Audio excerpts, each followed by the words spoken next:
Bolt fam, what dropped today says everything about where this team is headed. Because the Chargers are not just stacking bodies right now, they are trying to change who they are. There is fresh explosion coming into this offense, a veteran addition in the trenches, a possible reunion that could light this fan base on fire, and a departure up front that might matter way more than people want to admit. Curious. And when you put all of that together, it starts to feel like this front office is not playing small anymore. So here is the big question hanging over all of it.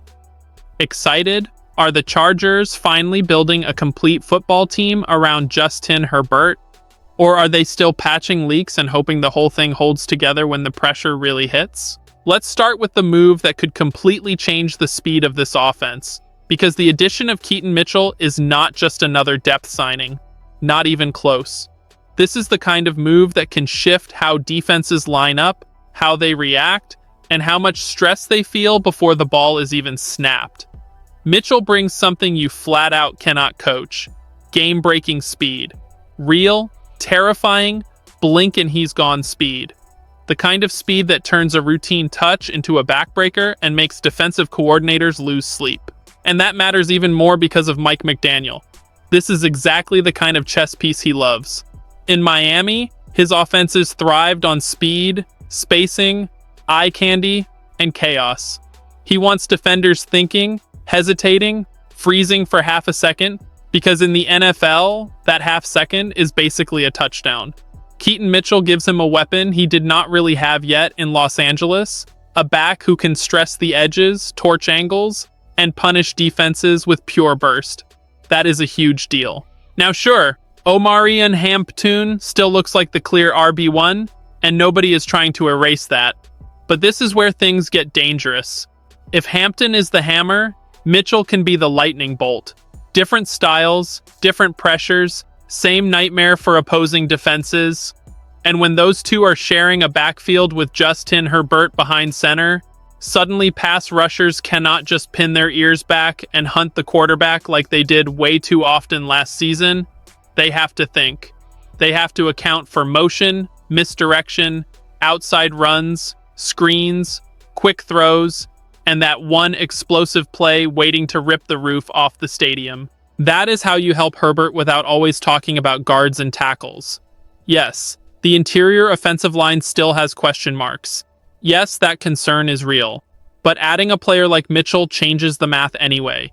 He can create easier yards, he can force defenses into more honest looks, he can take pressure off the entire structure of the offense, and that is what makes this signing feel so smart. It is not just talent for talent's sake, it is a player who fits a vision. And let's be real, Chargers fans have been begging for more juice, more creativity, more fear factor on offense. This move screams that McDaniel wants to build something faster, meaner, and a whole lot harder to predict. So do not be shocked if Keaton Mitchell ends up becoming one of those players everybody talks about halfway through the season, like, how did this team get him for that? Because if he stays healthy, the highlight plays are coming. Oh, they are coming. But while the offense got more explosive, the Chargers also made a move on the other side of the ball that tells you they know this team still has to survive in the mud. The addition of Dalvin Tomlinson is not flashy. It is not going to make the loudest headlines. But it absolutely says something about how this front office is trying to attack 2026. They want more experience, more size, more rotational strength inside, and they clearly believe Tomlinson still has something left in the tank. Now, let's not sugarcoat it. There is risk here. Dalvin Tomlinson is 32. His recent play dipped. He has been cut twice in 2 years. That is not nothing. Fans have every right to look at that and wonder if the Chargers are gambling on a name instead of a player. Fair question. Totally fair. But the counter is this. Los Angeles is not asking him to be a savior. They are asking him to be useful, to bring veteran snaps, to help hold up against the run, to stabilize the middle, to mix in with younger bodies and give this defense some grown man ballast in the trenches. And that fits the pattern we have seen. Under Jim Harbaugh and Joe Ortiz, the Chargers have made a habit of targeting defensive linemen on manageable deals and trying to squeeze value out of them. Sometimes that works beautifully. Sometimes it does not. This time, they are betting that Tomlinson still has enough power, enough savvy, and enough durability to matter in the rotation. And with Chris O'Leary taking over as defensive coordinator, they may believe the environment around him can help unlock a better version than the one Arizona just moved on from. So what does that really mean? It means this team is not only chasing speed and highlights, they are also trying to avoid getting pushed around when games turn ugly and physical. And if the Chargers are serious about being more than a fun offense, that matters. A lot. Because when the calendar flips and games tighten up, trench play stops being a side story and becomes the whole movie. So Bolt fam, here is where I throw it to you. Do you see Dalvin Tomlinson as a smart veteran rotation piece? Or is this front office betting on a player whose best football is already in the rearview mirror? Jump in the comments, because that debate is wide open. And then there is the move that could hit this fan base right in the chest, because the Keenan Allen situation is sitting there like a giant flashing sign. If the Chargers have any interest in bringing him back, there is a real argument that they should stop waiting and just do it. Seriously, just get it done. Because this is not just about nostalgia. It is not just about warm feelings and old memories. Keenan Allen can still play. Last year proved that. 81 catches, 777 yards, 4 touchdowns, and most importantly, the same thing he has always brought to the table: trust, route craft, timing, feel, hands, poise, veteran control. He is the kind of receiver a quarterback leans on when the game speeds up and the windows get tight. And if that quarterback is Justin Herbert, come on, you already know the connection is there. Now picture that inside a Mike McDaniel offense. Everybody talks about speed with McDaniel, and sure, speed matters. But his system also feeds on spacing, leverage, timing, and players who know exactly how to uncover at the right moment. Keenan Allen has made a career out of that. He may not be the same guy physically that he was in his absolute prime, but he still knows how to win. And for a Chargers receiver room that still comes with questions, that matters more than ever. LAD Mukunki looks like the top guy right now. Trey Harris is still unproven. Quentin Johnston keeps popping up in trade chatter. So if you are looking at the room honestly, adding Allen would not feel like luxury. It would feel like stability. It would feel like insurance. It would feel like giving Herbert another adult in the room while the rest of the group continues to develop. Of course, there is another side. Allen turns 34 in April. The Chargers also have to think long-term.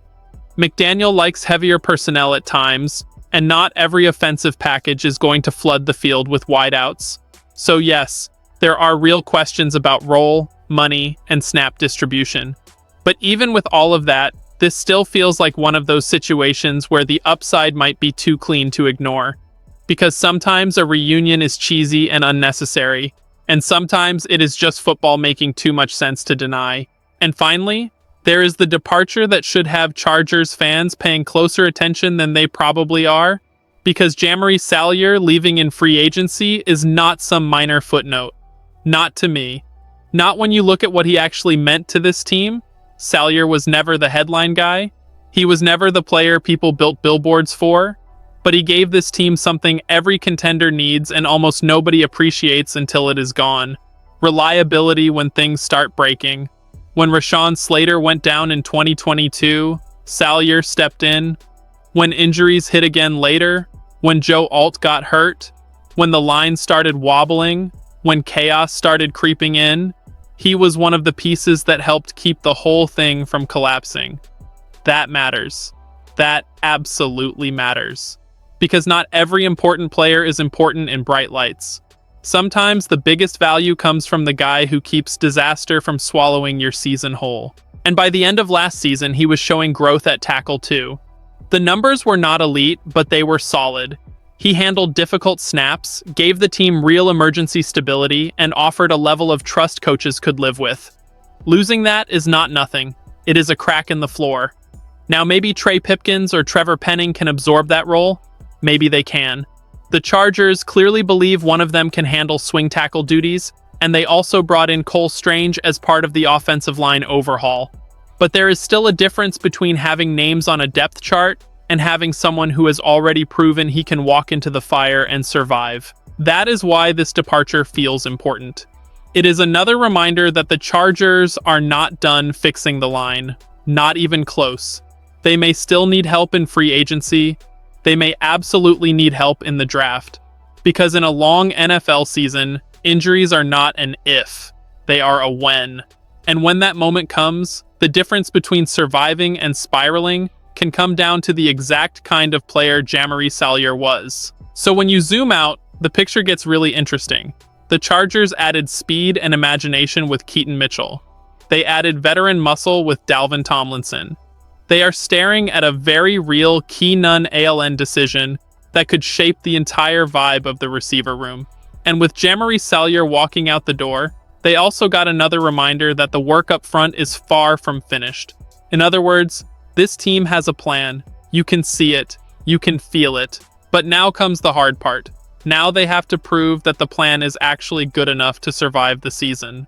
And that is why this offseason suddenly feels electric. Because the Chargers are not sitting still. They are swinging.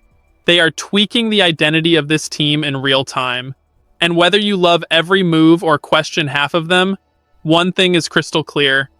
2026 is starting to look like a season that could define where this franchise is really headed. So tell me right now, Bolt fam, which move matters most? Keaton Mitchell's speed, Dalvin Tomlinson's experience, a possible Keenan Allen reunion, or the loss of Jamari Salyer up front? Drop your take, share this with another Chargers fan, and let's talk about it. Because this thing is heating up fast, and it feels like the next domino could fall at any second.